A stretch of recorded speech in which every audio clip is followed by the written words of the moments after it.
Hi friends, welcome back to my YouTube channel. ಇವತ್ತು ಅಕ್ಕಿ ಪಾಯಸನ ತೋರಿಸ್ತಾ ಇದ್ದೀನಿ ನೋಡಿ.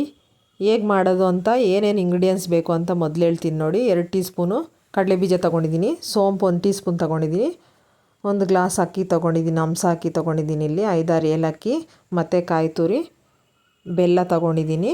ಯಾವ ಗ್ಲಾಸಲ್ಲಿ ಅಕ್ಕಿ ತೊಗೊಂಡಿರ್ತೀವೋ ಅದೇ ಗ್ಲಾಸಲ್ಲೇ 1 ಗ್ಲಾಸೂ ಸ್ವಲ್ಪ ಬೆಲ್ಲ ತೊಗೊಂಡಿದ್ದೀನಿ ನೋಡಿ. ಮತ್ತು ಸ್ಟವ್ ಮೇಲೆ ಒಂದು ಕಡಾಯಿನ ಇಟ್ಕೊಂಡು ಅಕ್ಕಿ ಯಾವ ಗ್ಲಾಸಲ್ಲಿ ತೊಗೊಂಡಿರ್ತೀವೋ ಅದೇ ಗ್ಲಾಸಲ್ಲೇ 4 ಗ್ಲಾಸ್ ನೀರು ಹಾಕ್ಕೊತಾ ಇದ್ದೀನಿ ಇಲ್ಲಿ ನಾನು. ಹೆಚ್ಚಾಗೂ ಬೇಕಂದರೆ ಹಾಕ್ಕೋಬೋದು, ಏನು ತೊಂದರೆ ಇಲ್ಲ, ಯಾಕಂದರೆ ಅಕ್ಕಿ ಬೇಯಿಸ್ಕೋಬೇಕಲ್ಲ. ಆದ್ದರಿಂದ ಇಲ್ಲಿ ಅಕ್ಕಿ ಉರಿತಾ ಎಲ್ಲ ನಾನು ಡೈರೆಕ್ಟಾಗಿ ಮಾಡ್ಕೊತಾ ಇದ್ದೀನಿ. ಇದೇ ಇವತ್ತಿನ ವಿಶೇಷ. ತುಂಬ ಚೆನ್ನಾಗಿರುತ್ತೆ ಈ ಪಾಯಸ. ನೀವು ಒಂದು ಸಲ ಮಾಡಿದ್ರೆ ಮತ್ತೆ ಮತ್ತೆ ಮಾಡ್ಕೊಂಡು ತಿಂತಿರ್ತಾವೆ, ಅಷ್ಟೊಂದು ಟೇಸ್ಟಿಯಾಗಿರುತ್ತೆ ನೋಡಿ. ನೀರು ಕಾದ್ಮೇಲೆ ಅಕ್ಕಿ ಹಾಕ್ಬಿಟ್ಟು ಈಗ 2 ಟೀ ಸ್ಪೂನ್ ಕಡಲೆ ಬೀಜನ ಹುರ್ಕೊತಾ ಇದ್ದೀನಿ ಲೋ ಫ್ಲೇಮಲ್ಲಿ. ಈಗ ಹುರಿದಿದ್ದಾಯಿತು ಕಡಲೆ ಬೀಜ, ಅದನ್ನು ಪುಡಿ ಮಾಡಿ ಇಟ್ಕೋಬೇಕು. ಈಗ ಅದೇ ಗ್ಲಾಸಲ್ಲೇ ಅಕ್ಕಿ ತೊಗೊಂಡಿರೋ ಗ್ಲಾಸಲ್ಲಿ 1/4 ಗ್ಲಾಸು ಬೆಲ್ಲ ಹಾಕ್ತಾಯಿದ್ದೀನಿ, ಕರಗಿಸ್ಕೊತಾ ಇದ್ದೀನಿ ಬೆಲ್ಲನ ನೋಡಿ. ಈಗ ಒಂದು ಸಲ ಚೆಕ್ ಮಾಡ್ಕೊಳ್ಳೋಣ ಬೆಂದಿದೆಯಾ ಇಲ್ವಾ ಅಂಥೇಳಿ. ಅಕ್ಕಿ ನೆನೆಸೋದು ಬೇಕಿಲ್ಲ, ಮತ್ತು ಕುಕ್ಕರಲ್ಲಿ ಮಾಡೋದಾದರೆ ಕುಕ್ಕರಲ್ಲಿ 1-2 ವಿಸಿಲ್ ಹಾಕ್ಸ್ಕೊಂಡು ಮಾಡ್ಬೋದು ಬೇಕಂದರೆ ನೋಡಿ. ನಾನು ಇದರಲ್ಲಿ ಕುಟ್ಟಣಿಗೆಯಲ್ಲಿ ಪುಡಿ ಮಾಡಿ ಇಟ್ಕೊಂಡಿದ್ದೀನಿ ತರಿಯಾಗಿ. ನೀವು ಮಿಕ್ಸಿ ಜಾರಲ್ಲಿ ಪುಡಿ ಮಾಡಿ ಇಟ್ಕೋಬೋದು.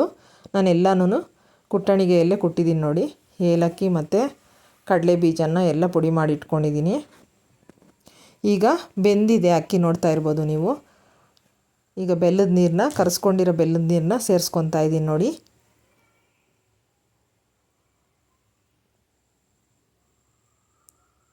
ನಮ್ಮ ಚಾನಲ್ನ ಇನ್ನೂ ಯಾರು ಸಬ್ಸ್ಕ್ರೈಬ್ ಮಾಡದೆ ನೋಡ್ತಾ ಇದ್ದೀರಾ, ಪ್ಲೀಸ್ ಸಬ್ಸ್ಕ್ರೈಬ್ ಮಾಡ್ಕೊಂಡು ನೋಡಿ, ಸಪೋರ್ಟ್ ಮಾಡಿ ನೋಡಿ. ಬೆಲ್ಲದ ನೀರು ಹಾಕಿ ಚೆನ್ನಾಗಿ ತಿರುಗಿಸ್ಕೋಬೇಕು, ಈ ಥರ ಕುದಿಸ್ಕೋಬೇಕು. ಅದರಲ್ಲೂ ಬೆಂದರೆ ಚೆನ್ನಾಗಿರುತ್ತೆ. 1-2 ನಿಮಿಷ ಬೇಯಿಸ್ಕೊಳ್ರಿ.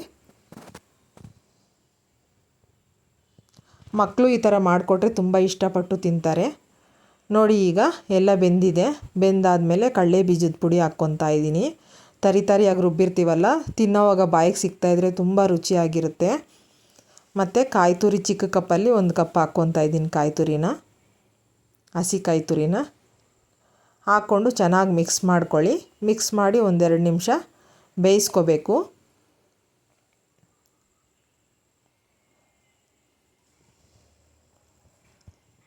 ನೋಡಿ. ಈಗ ಬೆಂದಿದೆ.